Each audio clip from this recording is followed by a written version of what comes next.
Hi, this is Mark Cocking, and you're listening to the Cry Freedom radio show.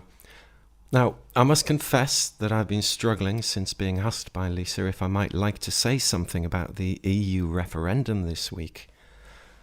There's not much which I actually like to say, but there's so much I could. If you haven't made your own mind up already, though, even though I might be able to say something which tipped you one way or another, I don't actually feel inclined to. We should be responsible for our own opinions, though of course my personal choice is to vote to leave. Indeed, I think it's an absolute necessity. Why do I think that? Well, because I researched it from every possible angle ever since the late 70s, as an open-minded teenager, onwards to being a 55-year-old with an insight that I sometimes wish I didn't have. Many others have done the same, though. This isn't unique to me, just go and look. We have lived through this unfolding fascio-communist superstate, disguised as its opposite, and saw through it. Some engaged it rather than hide from the prospect of some reality in their lives. And here's the problem. If you have not truly researched the EU, its philosophies, its ideals, its economic and social, or should I say socialist policies, then you will know little about it or its origins and its pre-assigned destiny, long ago worked out in some detail by those bodies imposing it upon us now, disguised as a free referendum. Why? Because it was kept from you in various tried and tested ways, and not least by calling you and me a little Englander or being afraid of multiculturalism. This is nonsense, and it's just abusive idiocy. And I believe in culture. I love it. I believe in variety, but I don't see much.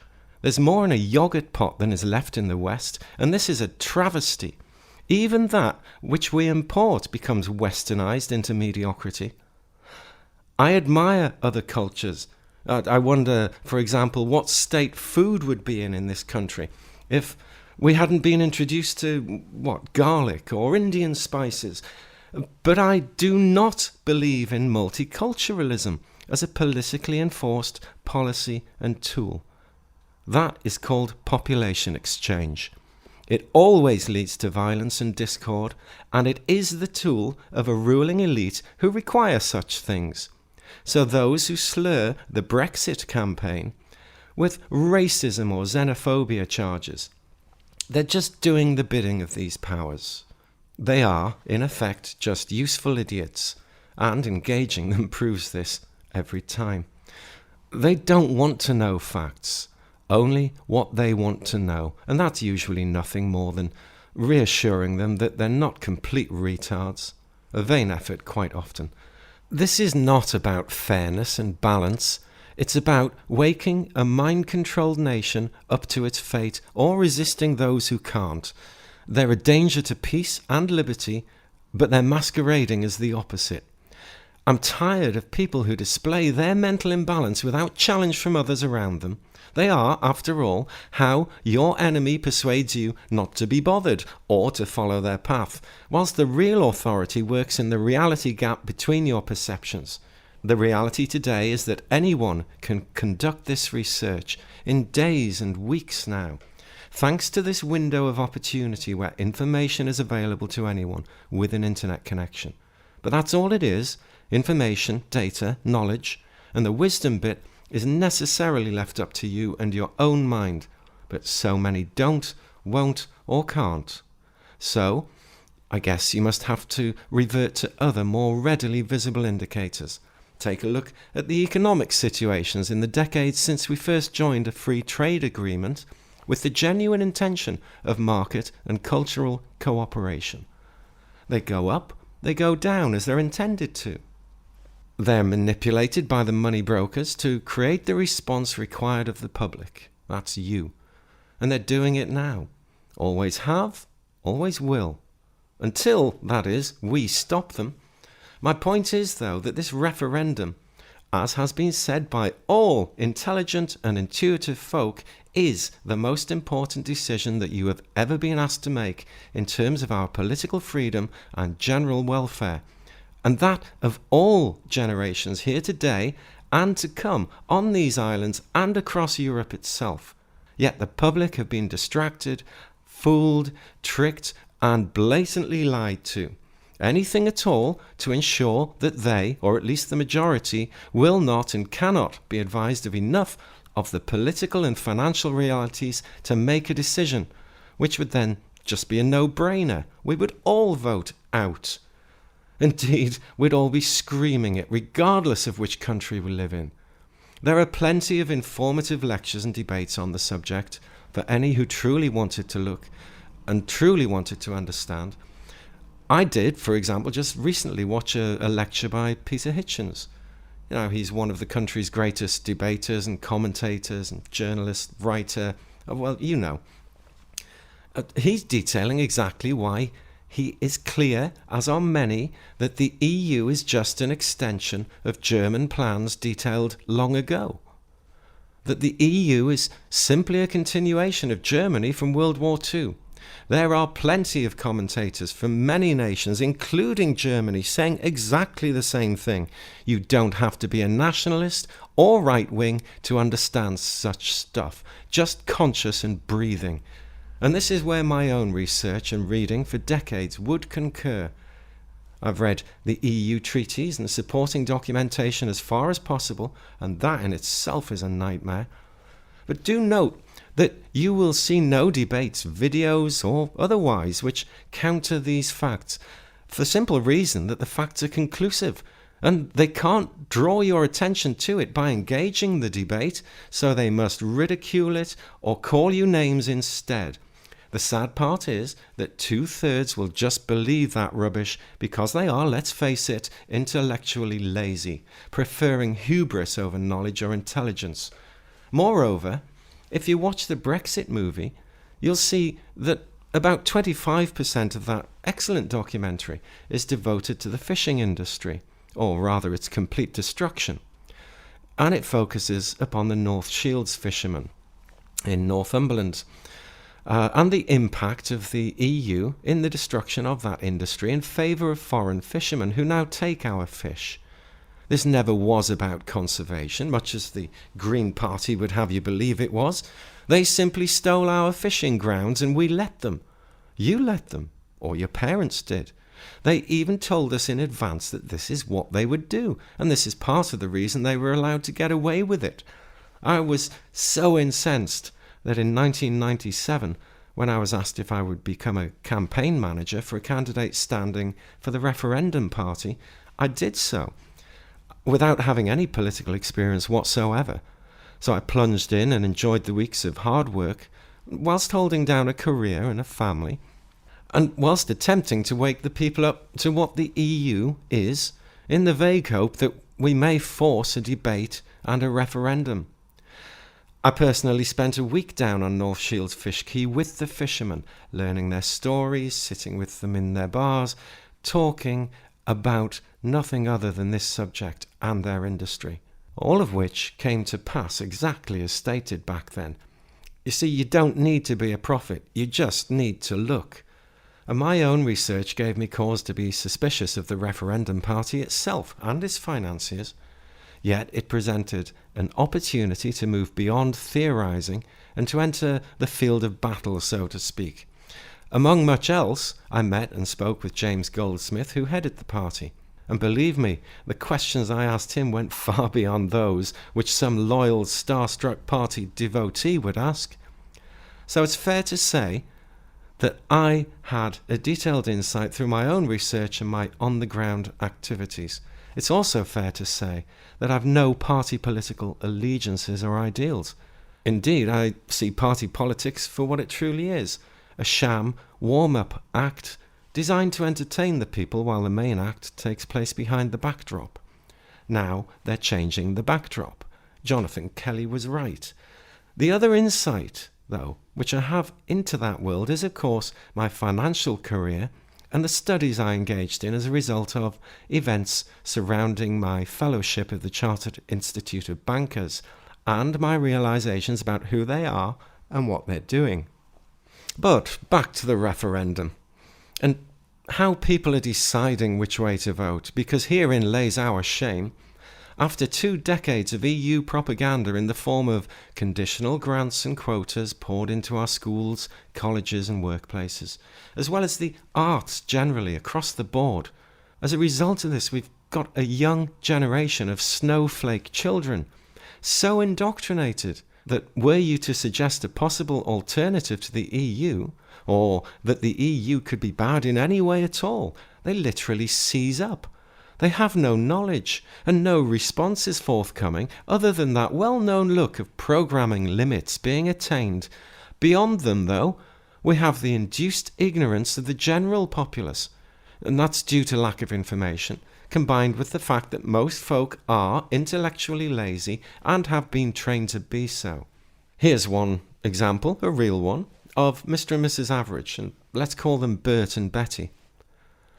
Bert said to me that he's voting out, though when I questioned him, he comes up with all the superficial financial stuff combined with sovereignty issues as his reasoning.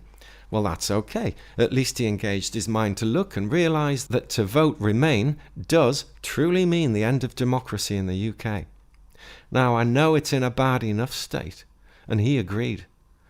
But he said, we'll never have a chance to put it right if the EU superstate takes control. And I agree. But I did have to point out to him that they already have control and that this is why it's in the state it's in now. This is where one first crosses into what the coincidence theorists call conspiracy theory, but the conspirers call politics, finance and corruption. And this vote is just to give themselves carte blanche when the Brits are proven to be so dumb-minded and stupid as to fall for it, or to give their consent by default by not voting at all, which serves the EU well too. Bert then said that Betty is voting to remain. So I expressed exasperation that he would have a partner who could have such a diametrically opposed opinion to his, and that I wouldn't. I'd leave her, and that she should leave him too if she actually had any passion or true understanding of why she wants to remain in the EU. Bert said that he has no right to influence what she thinks, and she agreed the same is true for her, that they wouldn't let politics get in the way of their relationship. Well, that's a fine ideal, but how truly stupid can people get? Is this myopic egotism or just self-serving ignorance? This is not party politics. Have you noticed? All the parties in this country agree on one damn thing. When have they ever done that? You've got to stop and think. So anyway, I asked him how he'd feel if there was civil unrest in the UK as a result of it being taken over by foreign powers, and he said that he might just now vote to remain because he wouldn't be persuaded to vote to exit just because someone threatened him with the possibility of unrest in our country. Oh, God help us, eh? Fickle foolishness. He said he didn't feel threatened by the removal of national borders, though he thinks free trade and cooperation means an end to false borders and boundaries. Right, I see. So I asked him, what is false about our border? It's big, it's blue, and it's very wet. And what's false about your own body's borders? Would you believe that the solution to a physical health problem would be to break down the cell walls and break the dividing tissues between the organs and the bodily parts? To create a homogenized mass of bodily slush? Hey, at least it would be united as one indistinguishable form, the same as everything else. And this is what the controlling elite financiers are doing, and there's no denial of this. Look, see, listen to their vacuous explanations for their actions. It is homogenization of culture and religion into one submissive mass, more readily controlled. This is why those who wish to remain, when questioned on any matters of fact or history, will just turn into a seething pile of vapid, slushy rhetoric, as they've got a homogenized mindset, pseudo-liberal, self-serving, and worst of all, illogical in the absence of basic cognitive ability, it would appear sometimes. And herein lays the point. They are both making a critical decision based upon what? merely their superficial meanderings and ponderings, ignorance masquerading as insight, yet it holds up to no challenge or scrutiny. Knowledge and facts literally frighten them. They don't want to know. It's not their fault, though. Upon what basis have they both decided to vote for opposing factions? Well, are you ready for this? They both consider that financially they would be better off by voting for whatever factions they're voting for. I wish them good luck in their relationship, because if they can't agree on what's best for their own household budget, what gives them the right to make such a critical decision affecting millions based upon their own personal financial well-being?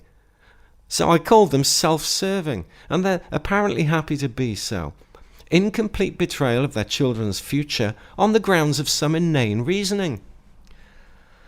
They agreed that they are basing their choice upon their own personal financial benefit, even though they can't agree.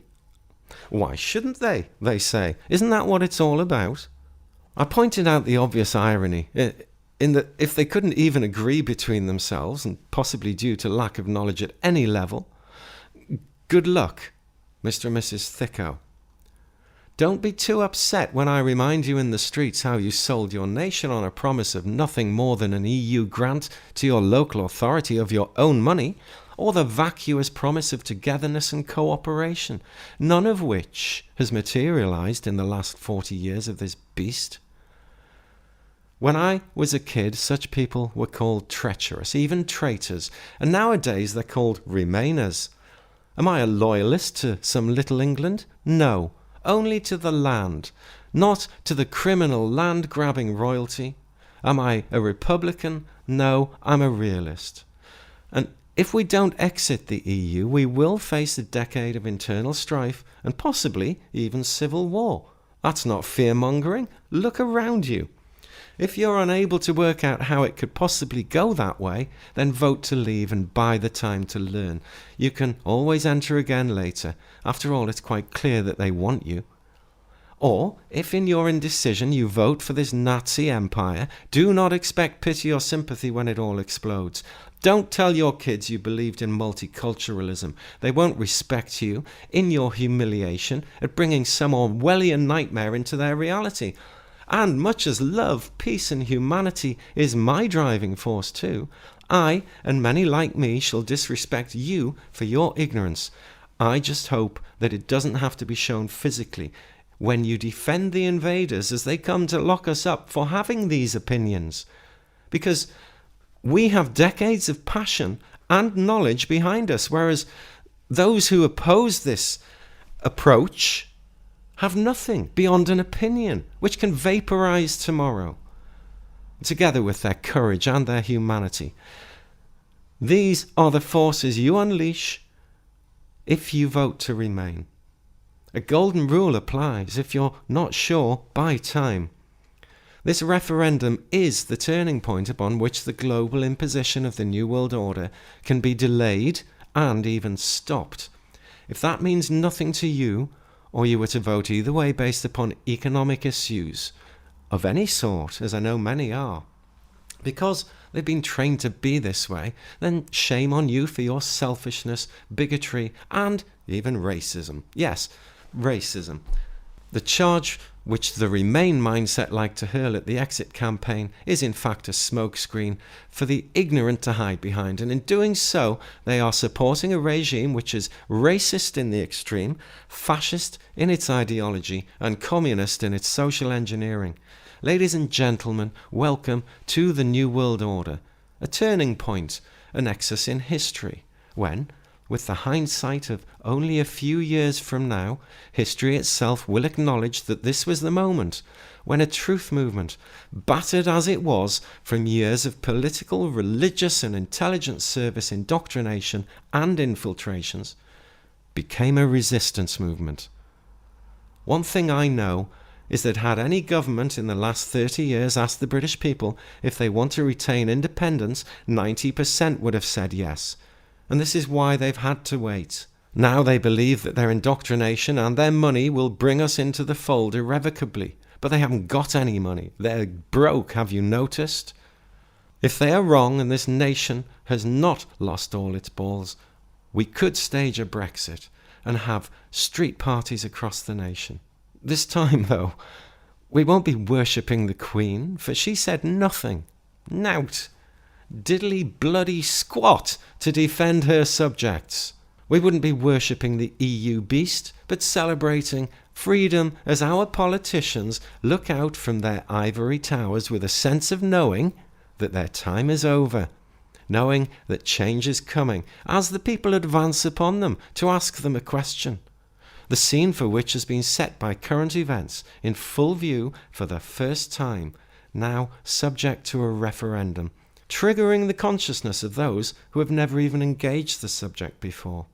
We can remove the central bank and prosper as never before in our history in a way which doesn't require that our gain comes at the direct expense of other people or nations, for that is the cause of wars which always rebalance power structures decimated by the excessive prosperity of individual nations. In one stroke, we could have an end to the cause of European wars, an end to poverty, and no need whatsoever for an organisation which claims to bring peace, but which sows only the seeds of war in its machinations, and it sucks the dripping, pox-ridden cock of the global bankers. The EU is a whore, riddled with viruses, and those viruses issue your currency as a debt. It doesn't have to be this way. You can see why I struggled over what to say, but hey-ho, it's 10 minutes to midnight, and I'm holding my breath, in hope, but not my tongue.